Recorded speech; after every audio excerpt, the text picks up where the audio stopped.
Halo adik-adik Smart Generation, apa kabar kalian semua? Berjumpa kembali dalam video pembelajaran Prima Agama. Perkenalkan, nama kakak Kak Arsyad, instruktur Smart Geografi. Pada video pembelajaran kali ini, kita akan membahas materi mengenai keberagaman budaya nasional. Untuk lebih jelasnya, yuk kita simak video pembelajaran kali ini.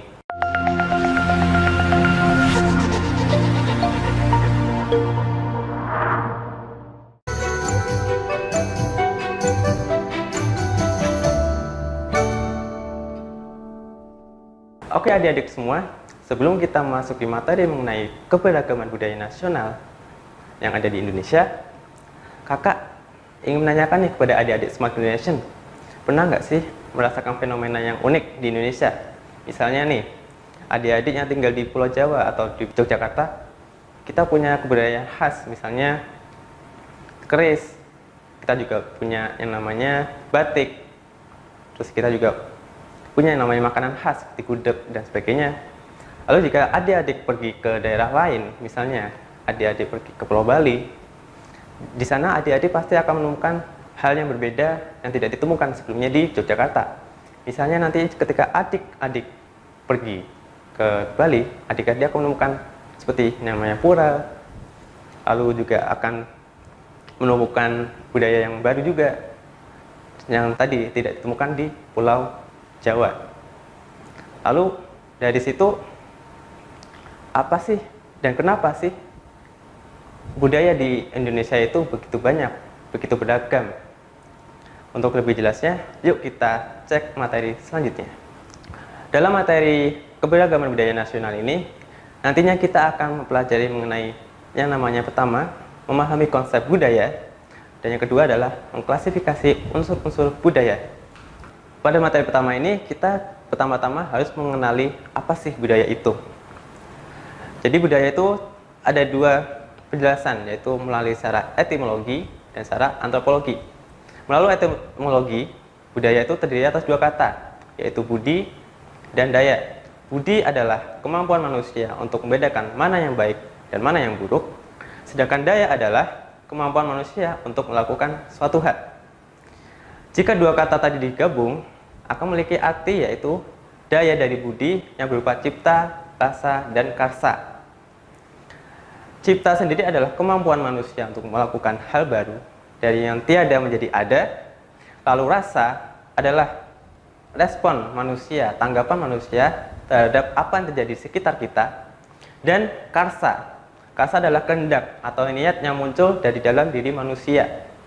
Jadi jika budaya itu ingin muncul, maka harus terdiri dari tiga aspek ini, yaitu cipta, rasa, dan karsa. Sedangkan budaya menurut ilmu antropologi adalah keseluruhan sistem, gagasan, tindakan, dan hasil karya manusia dalam rangka kehidupan masyarakat yang dijadikan milik diri manusia dalam belajar. Oke adik-adik semua, Smart Generation, setelah kita tadi sudah mempelajari dan memahami mengenai apa itu budaya, selanjutnya kita akan mempelajari materi selanjutnya, yaitu mengenai unsur kebudayaan secara universal. Secara umum, unsur kebudayaan terbagi atas 7 bagian atau 7 unsur.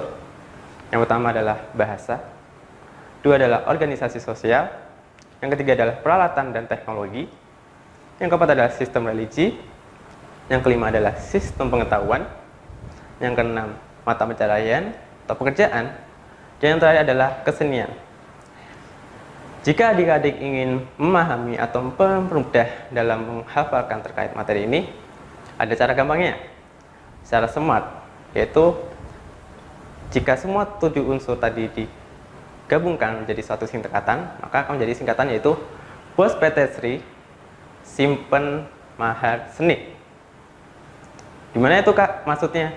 Oke, kita bahas satu persatu ya. Dari kata bos. Bos itu berasal dari unsur bahasa, kita ambil dari huruf B-nya.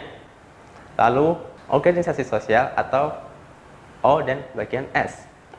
Lalu ada PT atau peralatan teknologi, Sri sistem religi, lalu ada Simpen atau sistem pengetahuan, lalu Mahar atau mata pencaharian, dan yang terakhir adalah kesenian. Lalu apa sih maksud dari unsur kebudayaan ini? Jadi secara umum budaya itu tersusun atas 7 unsur ini. Yang pertama adalah bahasa. Bahasa adalah kemampuan yang dimiliki manusia untuk berinteraksi dari satu orang ke satu orang yang lain. Seperti contohnya di Jawa kita punya bahasa Jawa, di Jawa Barat kita punya bahasa Sunda, lalu di Jakarta kita banyak yang namanya bahasa Betawi, dan sebagainya. Lalu selanjutnya, organisasi sosial. Apa sih organisasi sosial itu? Seperti kita tahu bahwa kita adalah manusia yang membutuhkan manusia yang lain. Kita butuh untuk saling menolong, saling membutuhkan. Dan organisasi adalah salah satu cara manusia untuk menyalurkan kemampuan itu. Contohnya apa? Misalnya kita di masyarakat kita adanya namanya poskamling. Itu juga merupakan salah satu organisasi sosial. Dalam masyarakat adat, kita juga mengenal adanya struktur organisasi. Fungsi dari organisasi sendiri adalah agar suatu masyarakat itu bisa berkembang dengan baik. Lalu yang ketiga adalah peralatan dan teknologi. Seperti kita tahu bahwasanya dalam bekerja kita memerlukan yang namanya alat. Contohnya seperti dalam orang Jawa jika bertanam di sawahnya, mereka membutuhkan yang namanya alat berupa pembajak agar sawah-sawahnya mampu terurusi dengan baik. Lalu yang keempat, ada sistem religi atau kepercayaan.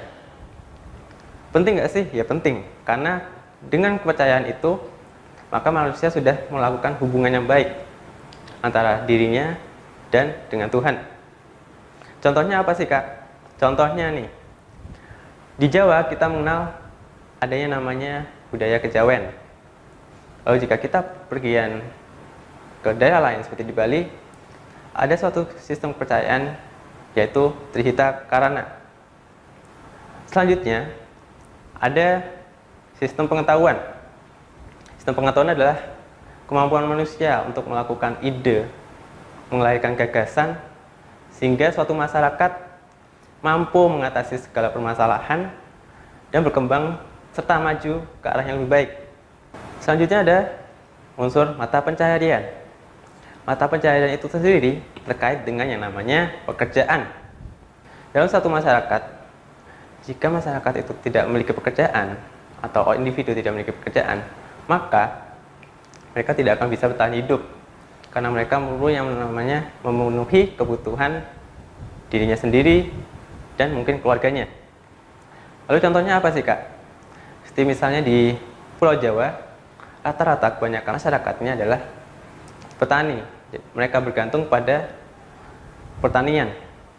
Lalu jika kita berpindah ke budaya yang lain, ke masyarakat yang lain, seperti di Sumatera Barat, kita akan melihat bahwasanya mereka bergantung pada yang namanya berdagang. Mereka menjualkan produknya ke orang lain. Lalu yang terakhir, ada kesenian. Kesenian adalah cara manusia untuk menyalurkan apa yang dimilikinya dalam suatu karya. Contohnya, banyak sekali, misalnya tadi di Jawa kita mengenal adanya namanya tari jaipong, terus juga tari reog, tari piring, dan sebagainya. Lalu juga di daerah lain juga banyak. Baik, setelah kita tadi sudah membahas mengenai unsur-unsur kebudayaan secara universal, yuk kita langsung coba ke soal yang akan kita uji. Yang pertama, berikut merupakan unsur-unsur yang ditemukan pada suatu kebudayaan, yaitu A. Letak geografis dan kondisi ekologis. B. Bahasa, masyarakat, dan kerajinan tangan. C. Cagar alam dan mata pencaharian. D. Jumlah penduduk dan bahasa lokal. Yang terakhir, E. Makanan dan bahasa. Dari 5 opsi jawaban tadi, apa nih jawaban yang kira-kira tepat? A, B, C, D, atau E? Jawabannya adalah B. Bahasa, masyarakat, dan kerajinan tangan. Bagaimana adik-adik video pembelajaran yang kalian simak sebelumnya? Menarik bukan? Nah, pastikan untuk kalian tonton sampai selesai ya. Adik-adik, pernahkah kalian mengalami kesulitan dalam belajar? Atau kalian mengalami kesulitan dalam memahami materi tertentu? Nah, jika kalian mengalami kesulitan dalam belajar, Primagama punya solusinya. Dengan adik-adik bergabung bersama Primagama, maka masalah-masalah dalam pelajaran kalian akan terselesaikan dengan baik. Karena Primagama memiliki fasilitas yang unggul dalam mendampingi kalian dalam belajar. Jika kalian memilih mata pelajaran matematika, ekonomi, geografi, sejarah, sosiologi, maupun materi UTBK, kalian akan mendapatkan masterbook yang berisi penjelasan-penjelasan materi pelajaran dan juga smart exercise yang berisi kumpulan-kumpulan soal yang akan membantu kalian dalam proses belajar. Nah, untuk setiap bidang studi, kalian akan belajar sebanyak 2 kali dalam seminggu, yang mana salah satunya digunakan sebagai layanan pendalaman materi yang di dalamnya memuat remedial, enrichment, dan juga consulting. Remedial adalah pengulangan materi yang belum adik-adik pahami. Enrichment adalah pengayaan materi yang telah dipahami. Dan consulting adalah pendampingan bagi adik-adik yang mengalami kesulitan dalam pengerjaan tugas. Selain itu, Primagama memiliki metode pembelajaran Smart Solution. Apa itu Smart Solution? Smart Solution adalah cara belajar anak cerdas yang mana memudahkan kalian untuk mengerjakan soal dan menjawab pertanyaan. Adik-adik, pasti kalian bertanya-tanya bagaimana caranya mendapatkan fasilitas-fasilitas terbaik ini? Caranya mudah, yuk daftar di Primagama terdekat di kotamu. Mari wujudkan merdeka belajar bersama Primagama. Oke adik-adik, untuk lebih jelasnya memahami video pembelajaran yang telah kalian simak sebelumnya, yuk kita lanjut belajar lagi. Kita ke materi selanjutnya, yaitu budaya lokal. Apa sih itu? Sebelumnya, budaya itu ada 2 bentuknya, adik-adik Smart Gen. Yang pertama ada budaya lokal, dan yang kedua adalah budaya nasional. Kali ini kita membahas mengenai budaya lokal terlebih dahulu. Budaya lokal adalah budaya yang dimiliki oleh daerah atau suku bangsa yang bersifat khas dan diwariskan secara turun-temurun di wilayah tersebut. Ingat ya adik-adik Smart Generation, jadi budaya lokal itu harus dimiliki oleh daerah atau suku bangsa. Yang kedua bersifat khas, dan yang terakhir diwariskan secara turun-temurun di wilayah tersebut. Jika 3 unsur itu tidak ada, maka itu bukan disebut dengan budaya lokal. Lalu bagaimana sih budaya lokal itu terbentuk? Yaitu pertama, masyarakat telah memiliki perilaku, tindakan, dan pikiran yang sama. Yang kedua, terus-menerus dilakukan hingga menjadi kebiasaan. Dan yang ketiga, memiliki ciri khas yang membedakan mereka dengan penduduk lain. Contohnya apa sih Kak? Contohnya misalnya adik di Pulau Jawa, adik mengenal namanya gudeg di Jogja. Namun jika misalnya adik pergi ke daerah lain di Kalimantan, maka pasti adik tidak akan menemukan hal tersebut. Karena gudeg adalah ciri khas yang ada di Jogja, dan itu sudah dilakukan secara turun-temurun dari zaman dahulu kala. Selanjutnya, apa sih ciri perbedaan yang membedakan antara budaya lokal tadi? Pertama, ada kesenian lokal. Yang kedua, ada sistem kepercayaan. Yang tiga, ada bahasa daerah. Yang keempat, ada seni arsitektur dan bercocok tanam. Yang kelima, ada tipe fisik. Yang keenam, ada adat istiadat. Yang terakhir, ada sistem kekerabatan. Kita ke soal. Coba adik-adik Smart Generation, kita simak soal berikut ini. Ciri budaya lokal diwujudkan pada beberapa hal di bawah ini. Kecuali A. Memiliki ciri khas. B. Dapat dijumpai di beberapa wilayah. C. Diteruskan secara turun-temurun. D. Cakupan wilayah tidak begitu luas. Dan E. Sudah menjadi kebiasaan dalam masyarakat tersebut. Nah, kita perlu bergarisbawahi bahwa di soal ini kita mencari yang kecuali, yang artinya tidak ditemui dalam ciri budaya lokal. Maka jawabannya apa adik-adik Smart Generation? Ya, jawabannya adalah B. Dapat dijumpai di beberapa wilayah. Padahal seharusnya suatu budaya lokal hanya ditemukan di wilayah itu dan tidak ditemukan di wilayah lain. Kita mencoba soal selanjutnya. Hasil budaya lokal seperti tari reog yang ada di Jawa Timur, lenong yang ada di Jakarta, bahasa Sunda yang ada di Jawa Barat termasuk dalam A. Budaya tak benda, B. Budaya benda, C. Budaya asing, D. Budaya internasional, atau E. Budaya masyarakat. Kira-kira adik-adik Smart Generation apa nih jawabannya dari 5 opsi tersebut? Jadi jawabannya adalah A. Budaya tak benda. Oke, apa sih Kak budaya tak benda itu?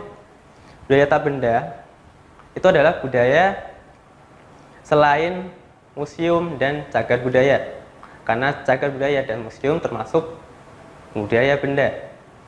Jadi misalnya seperti tarian, lagu daerah, itu merupakan termasuk budaya tak benda. Udah paham ya adik-adik? Selanjutnya kita ke materi yang lain. Setelah tadi kita sudah membahas mengenai budaya lokal, selanjutnya kita akan mempelajari tentang budaya nasional. Apa sih budaya nasional itu, Kak? Budaya nasional adalah budaya yang diakui sebagai identitas nasional. Budaya lokal merupakan unsur pembentuk budaya nasional ini. Jadi, budaya nasional itu tersusun atas kuatnya budaya lokal yang ada di suatu daerah, yang kemudian dikembangkan untuk dijadikan suatu identitas bangsa.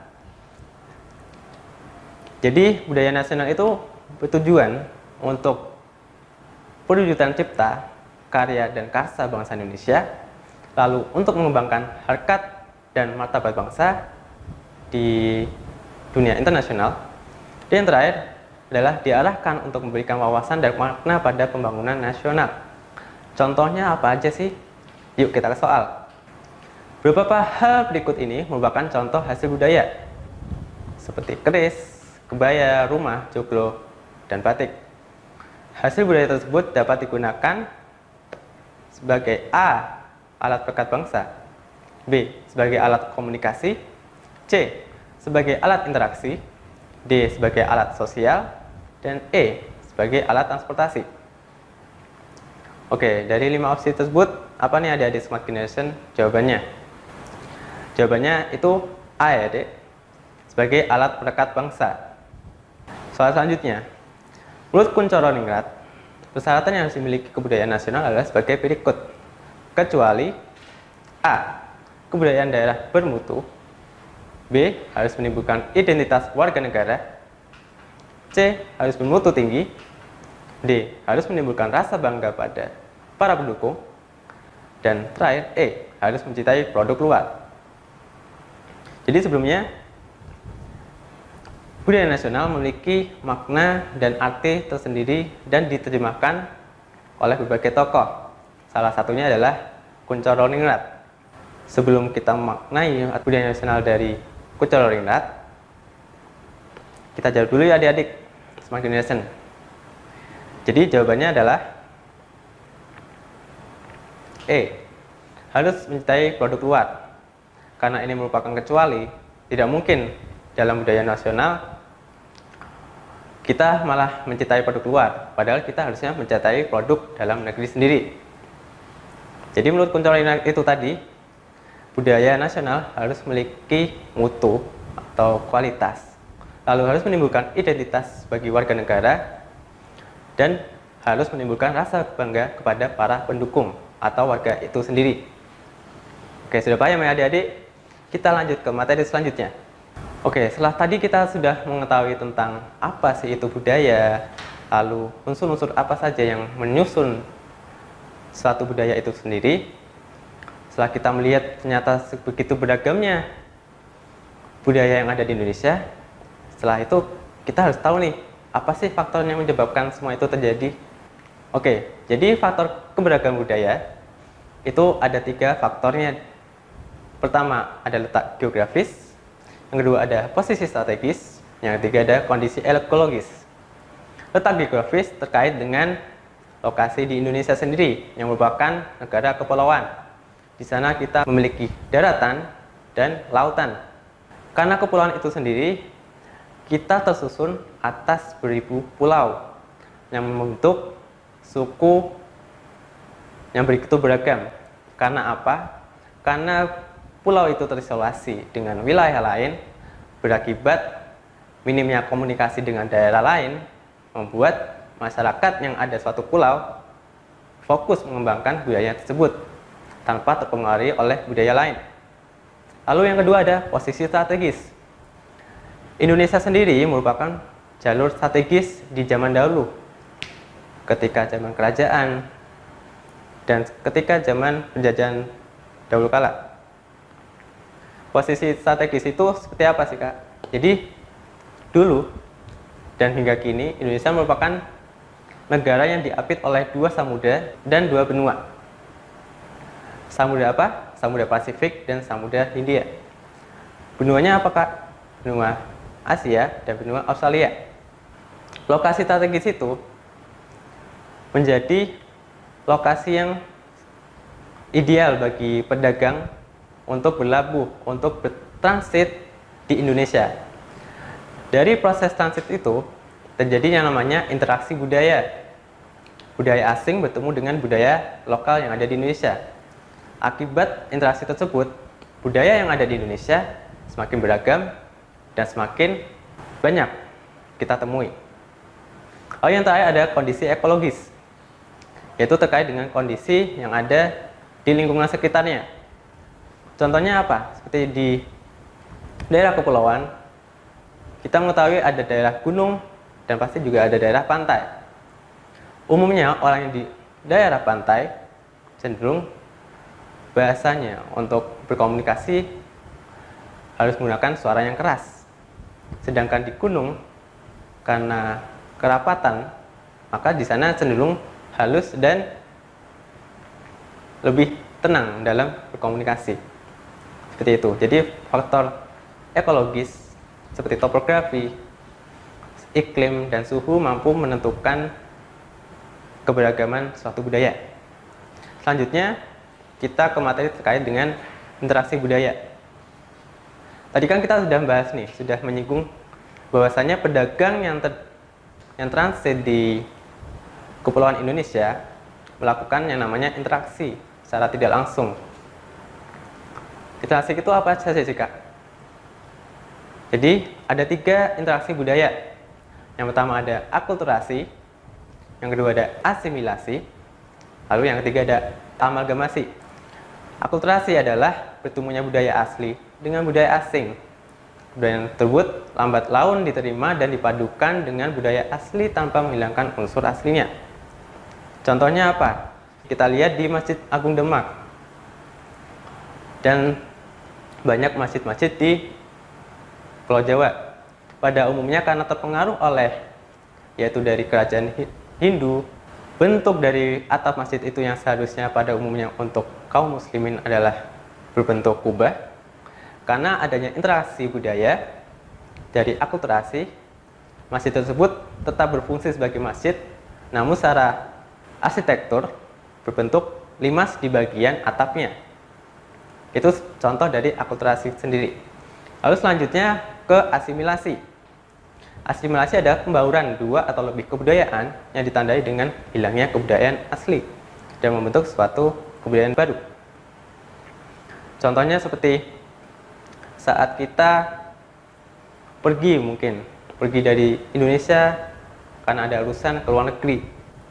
Kita mungkin melakukan pendidikan, kuliah atau sebagainya atau pekerjaan.